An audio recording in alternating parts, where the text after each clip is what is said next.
For the longest time, I thought victory looked like public vindication. But looking back, the real win wasn't the dramatic wedding collapse or the unraveling of someone else's carefully constructed lie. No, the true triumph was simply building a life rooted in truth. It's funny how sometimes, the best revenge isn't about fighting, but about refusing to participate in someone else's charade and letting natural consequences just happen. It's about finding that solid ground beneath your feet, because when you stop performing and start living honestly, even if it feels like you're losing everything, you've already won. I learned that the hard way, through a marriage that started like a dream and ended with a single question at a wedding that brought everything tumbling down. Let me tell you how it all unfolded. I stopped loving Scarlett the second she screamed at me about napkins. It wasn't the napkins themselves, obviously, but the look in her eyes when she did it.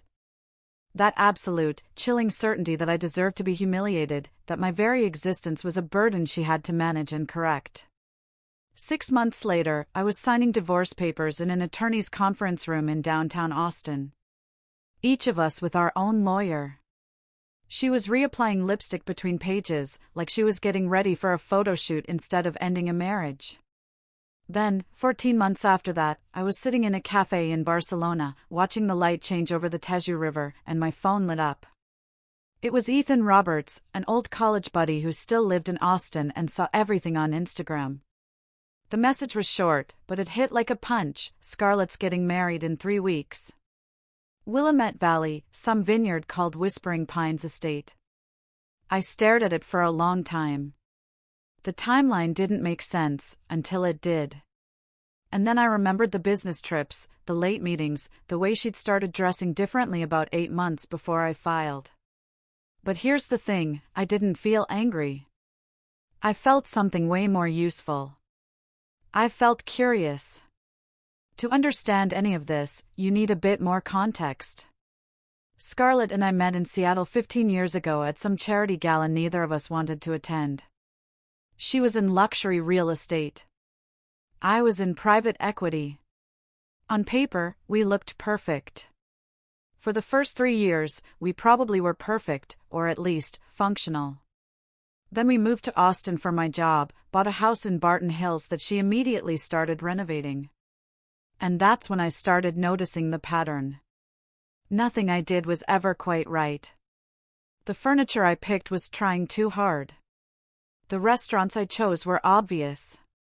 My suggestions for spontaneous weekend trips got treated like I proposed setting money on fire. Now, I'm not saying I was innocent. I worked long hours. I got distant. I stopped trying to win arguments I knew I'd lose. But somewhere around year 8, I realized I'd started sleeping in my office twice a week just to avoid walking into my own house. We had 2 kids, Olivia and Liam, and they split exactly down the middle in a way that just broke my heart. Olivia was 13 when I left, and she'd already figured out her mother's game. She'd watch Scarlett critique everything, from my shirt choices to how I loaded the dishwasher, and roll her eyes in this tiny gesture of solidarity that made me want to protect her from the cynicism she was learning too young. Then there was Liam, who was 11 and completely Team Scarlett, parroting everything she said about how I was cold and didn't care enough and embarrassed her. I couldn't blame him. When you're 11 and your mom is magnetic and certain about everything, you believe her. Scarlett had this way of rewriting history in real time. Telling people I forgot our anniversary when I'd actually planned a dinner she'd cancelled. Mentioning my anger issues at parties when I'd never raised my voice once in our entire marriage. The truth didn't matter. The story mattered. Have you ever lived with someone who controlled the narrative so completely that you started doubting your own memory? That napkin incident, that was at a dinner party she'd insisted on hosting, even though I'd worked a 16-hour day and told her I needed to sleep. She'd hired a catering team, rented specific glassware, created a seating chart like it was a state dinner. I was exhausted, trying to help. So I set out the napkins, those expensive linen ones she'd bought from some boutique in Estes Park. Apparently, I folded them wrong. She walked into the dining room, saw them, and her face did this thing it always did right before she decided to make an example of me. Her voice cut through every conversation in the room. 20 people stopped talking, and she performed her exasperation and disbelief like she was on stage, turning to her friend Chloe with this look that said, "Can you believe I have to deal with this?" I stood there holding a napkin, and something in me just switched off. Not in an angry way. In a final way. I looked at her and thought, I don't love you anymore. Just like that. Clean and permanent. I didn't argue. I didn't defend myself. I just walked upstairs, took off my jacket, and started planning my exit. It took 6 months of quiet, deliberate preparation. I worked with a lawyer Scarlett didn't know, a guy named Marcus Thorne who specialized in high-net-worth divorces and understood that sometimes revenge is a dish best served cold and legal. We moved money carefully, restructured assets, created trusts for the kids that she couldn't touch. The house, the cars, the furniture. I let her keep all of it. Sounds generous, right? Except Marcus had refinanced everything into her name 6 weeks before I filed, tied to loans with balloon payments she didn't understand and credit lines she'd maxed without realizing. I wasn't trying to destroy her. I was trying to escape without her destroying me first. The day I told her I wanted a divorce, she laughed. Actually laughed. Told me I wouldn't survive without her, like it was a fact. Like I was some incomplete person who needed her to function. I didn't argue with that either. I just handed her the papers. The divorce was fast because I didn't fight her on anything visible. She got the house. I got my freedom. She told everyone I'd abandoned my family. I moved to Barcelona on an D7 visa, found an apartment in Elborn, and didn't correct the narrative. Olivia texted me every day. Liam stopped speaking to me entirely. I saw a cardiologist in Barcelona who told me my blood pressure had dropped 30 points since leaving Austin, that I'd probably added 10 years to my life just by walking away. Scarlett moved on faster than I expected. Within 4 months of the divorce being finalized, she was posting photos with Blake Donovan, some commercial developer who looked like he'd stepped out of a Brooks Brothers catalog. They were everywhere together, charity events, ski trips, restaurants with wine lists longer than most books. She looked happy in a way that felt aggressive, like she was proving something to an audience I was no longer part of. Looking back, the red flags were everywhere. The speed. The performance. The way Blake's smile never quite reached his eyes. But Scarlett had always preferred a good story to an inconvenient truth. Then Ethan Roberts' message landed in my phone, and I found myself thinking about Whispering Pines Vineyard. I'd been there once years ago for a corporate retreat. The venue was famous for its architecture, some acoustic design feature where sound carried in weird ways. Conversations on one side of the terrace could be heard perfectly on the other if you knew where to stand. I remembered the event coordinator mentioning it, half joking about how couples should be careful what they whispered during ceremonies. I sat in that Barcelona cafe, watching people live their small, real lives, and I thought about Scarlett and the Willamette Valley, performing happiness for 300 witnesses. I wasn't going to the wedding.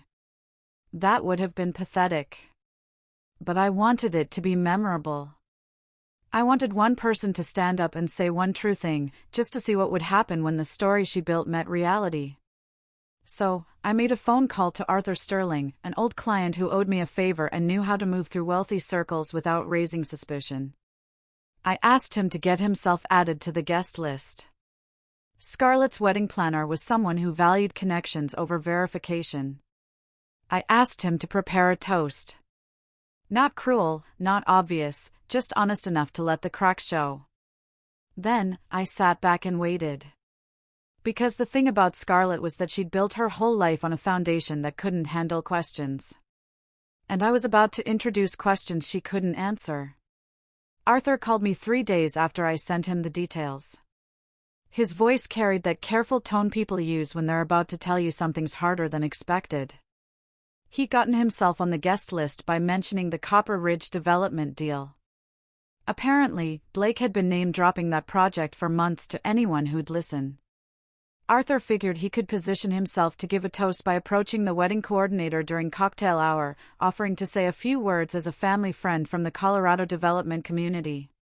Weddings that size always had people volunteering speeches, and coordinators rarely said no to someone who sounded legitimate. He asked if I was sure about this. Told me that once he said what I wanted him to say, there'd be no walking it back. I told him I wasn't asking him to lie, just to ask questions. And he said that was exactly what made it dangerous. Olivia reached out 2 days later through Instagram, which was how we communicated now because Scarlett monitored her regular messages. She sent me a photo from Scarlett's feed. Blake and Scarlett at some wine tasting in Sonoma, his hand on her waist, her smile so bright it looked like it hurt. Then Olivia sent 3 words that made my stomach drop. She told me she'd been doing research on Blake because something about him felt off. The way he talked about money, the way he never gave straight answers about his projects.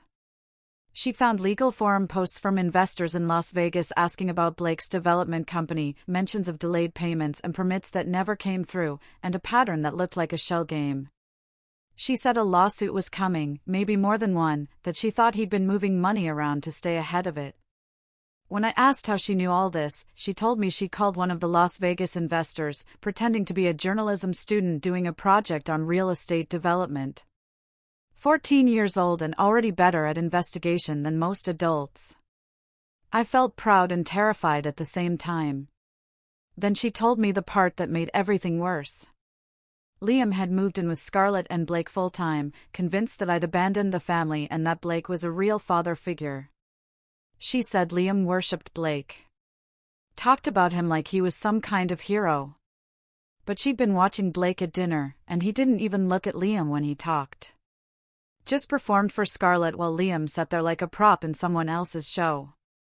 She told me she was coming to the wedding not to celebrate, but to document. She booked a flight using money she'd saved. Told Scarlett she was staying with a friend that weekend. Planned to record everything in case something happened.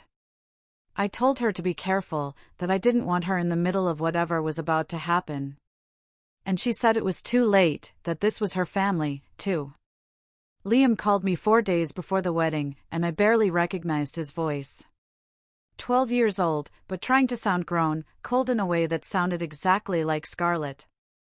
He said his mom told him to call and let me know he wasn't interested in a relationship anymore, that I'd left and chosen myself over family, that Blake said a man doesn't run from responsibility. I let him finish, didn't interrupt, and then I asked him one question about Blake's last business partner and what happened there. The silence stretched long enough that I thought he'd hung up. Then he asked what I was talking about, and I told him I wasn't going to poison his mind with accusations, but I wanted him to do something for me at the wedding. Watch what people don't say. Watch who asks Blake about his work and how he answers. Watch his mom's face when someone congratulates her on the timeline. He told me I was pathetic, trying to ruin their happiness because I couldn't handle my own failure. Then he hung up.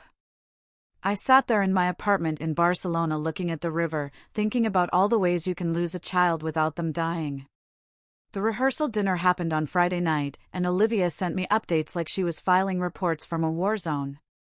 Scarlett was shaking, trying to hide it, but her hands kept moving. Blake told a story about acquiring a property in Palm Springs, and 3 people at the table pulled out their phones right there. Liam gave a toast about new beginnings and how Blake showed him what strength looks like. Didn't mention me once. Arthur showed up and introduced himself as a family friend from the Colorado development scene, and everyone bought it, though Blake looked nervous for about 2 seconds before recovering. Olivia said the guy was good at performing. I told her to be careful, and she reminded me she was already in the middle of this, that it was her family too. The night before the wedding, Arthur sent me a voice memo. I listened to it on my terrace while the sun set over Elborn, his voice steady and certain. He drafted the toast to sound like advice from an old friend. Stuff about foundations and making sure the structure can hold the weight, and transparency in partnerships. He'd mention me in passing, make it sound generous so no one would suspect, then pivot to questions. Not accusations, just questions. How did Blake close 3 dealerships in 18 months when the market was down? Why did his credit lines get restructured right before the engagement? What happened to the investors in Copper Ridge now that the permits were delayed? He told me the thing about questions was that innocent people answer them easily, while guilty people get defensive. And Scarlett was going to hear those questions in front of everyone she was trying to impress and realize she didn't know the answers. I told him he could still back out, and he laughed. Said he'd sat through 100 weddings where everyone pretended everything was perfect while the foundation rotted underneath, that someone should tell the truth for once.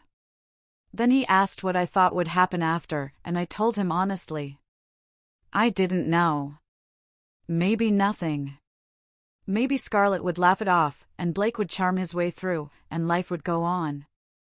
Or maybe the questions would sit there like termites, eating away at the fantasy until the whole thing collapsed. Either way, I told him I wasn't there, and I wasn't part of it. I was just the guy who gave reality a microphone. Olivia's last message came at 11 p.m. Willamette Valley time, 2 a.m. for me, asking if tomorrow was going to be chaos. I wrote back that tomorrow the truth gets to speak as loud as the performance, that after that, people can decide what they want to believe. Then I added that she should stay safe, record everything, and remember she was the smartest person in that room. She sent back a heart emoji, and I sat there in the dark, wondering if I'd just protected my kids or put them in the blast radius. The wedding was exactly what I expected. Perfect in that aggressive way Scarlett always demanded, where every detail screamed money and taste and look at what I built. Olivia sent me photos throughout the morning, showing the vineyard at Whispering Pines Estate, rows of vines going golden in the September light. White chairs arranged in perfect curves, flower arrangements that probably cost more than most people's cars. Scarlett in her dress, this fitted ivory thing that looked like it came from a Milan runway. Blake in a custom suit, his smile wide and confident like a man who'd never been questioned about anything in his life.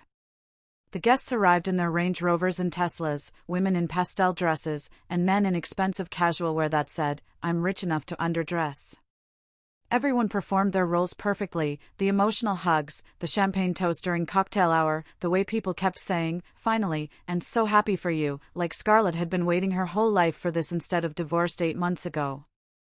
The ceremony was short and generic, some officiant talking about partnership and trust and building a life together. Words that sounded meaningful until you remembered Blake was facing investor lawsuits and Scarlett had no idea. Liam stood next to Blake as a groomsman, chest out, trying to look like a man, and it broke something in me to see him there, believing in this. Olivia sat in the back row with her phone positioned carefully, recording everything like she promised. After the vows, everyone moved to the reception terrace. This massive stone patio that overlooked the valley. And that's when I remembered what the event coordinator had told me years ago about the acoustics. How sound traveled in strange patterns. How the architecture created these invisible channels where voices carried across distances they shouldn't. Scarlett and Blake did their first dance to some Ed Sheeran song, and people watched like it meant something. Like love was a performance you could purchase with the right venue and the right lighting. Dinner was served, some 5-course situation with wine pairings, and then the toast started. Scarlett's business partner went first, talking about her drive and her vision and her ability to create beauty, which was true if you ignored everything it cost. Blake's brother spoke next, some generic speech about family and loyalty that sounded like he'd copied it from a wedding website. Then Liam stood up, and Olivia's camera focused on him, his face serious and rehearsed. I listened through Olivia's live audio feed from 7,000 miles away.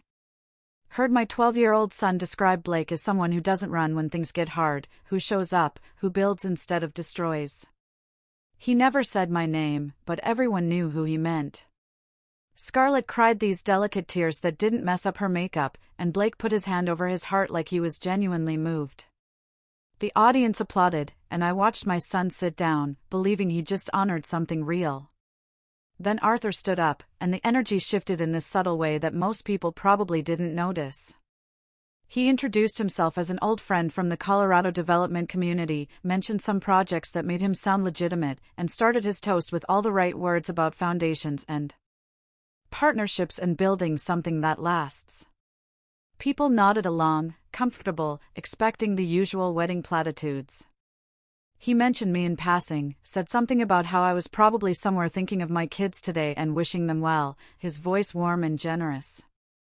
And I heard Scarlett's breath catch on the audio feed. This tiny intake that said she hadn't expected grace. He talked about Blake stepping into not just a marriage, but a family, a legacy, a structure that needs solid ground. Then he shifted so smoothly, it felt like the same speech. Started talking about foundations and what happens when you build on sand instead of stone. He asked Blake how he'd managed to close those 3 dealership acquisitions in Las Vegas during the downturn. Said it was impressive timing, and the question hung there, friendly but pointed. Blake smiled and said something about market opportunity and strategic positioning. Words that didn't actually answer anything. Arthur nodded like he was satisfied, then asked about the Copper Ridge project and how the investors were handling the permit delays. Blake's smile tightened just a fraction, and he said they were working through normal regulatory processes.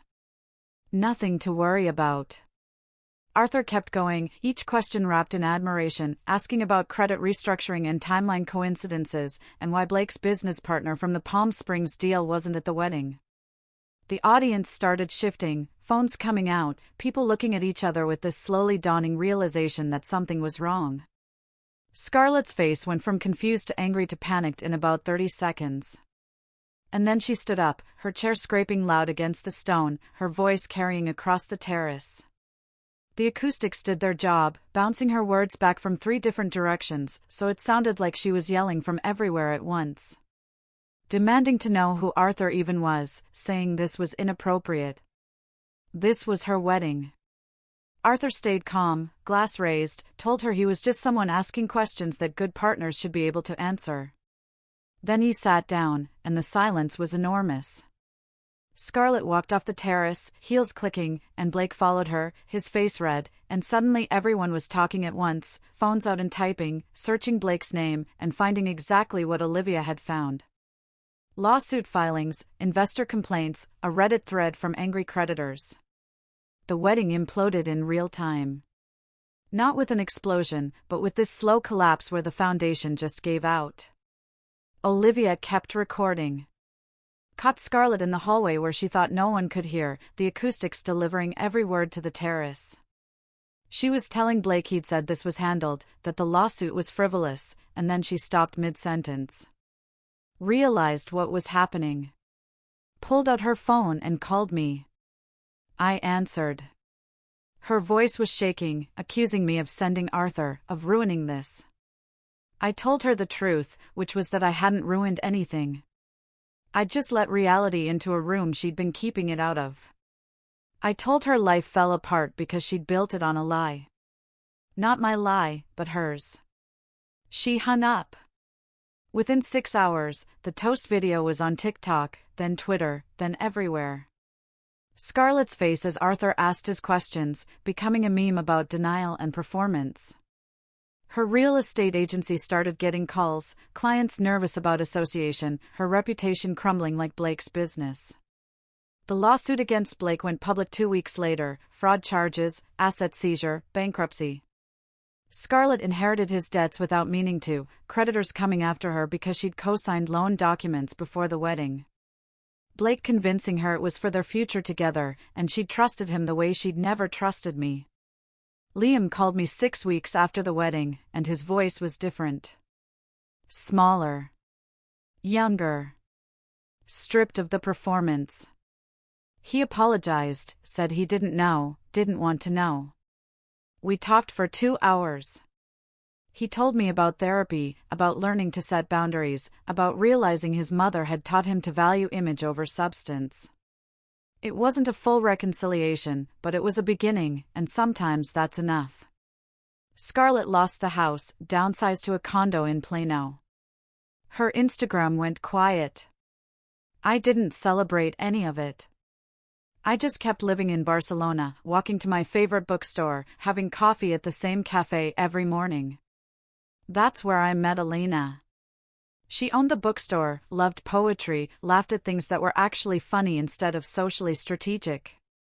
We started talking, then having dinner. Then she met Olivia when she visited for Christmas, and they stayed up until 2 a.m. talking about books and photography and what it meant to build a real life. Liam got engaged last month to a woman named Clara who teaches elementary school and doesn't care about status or performance. He asked if they could have the wedding in Barcelona, something small and real, just family.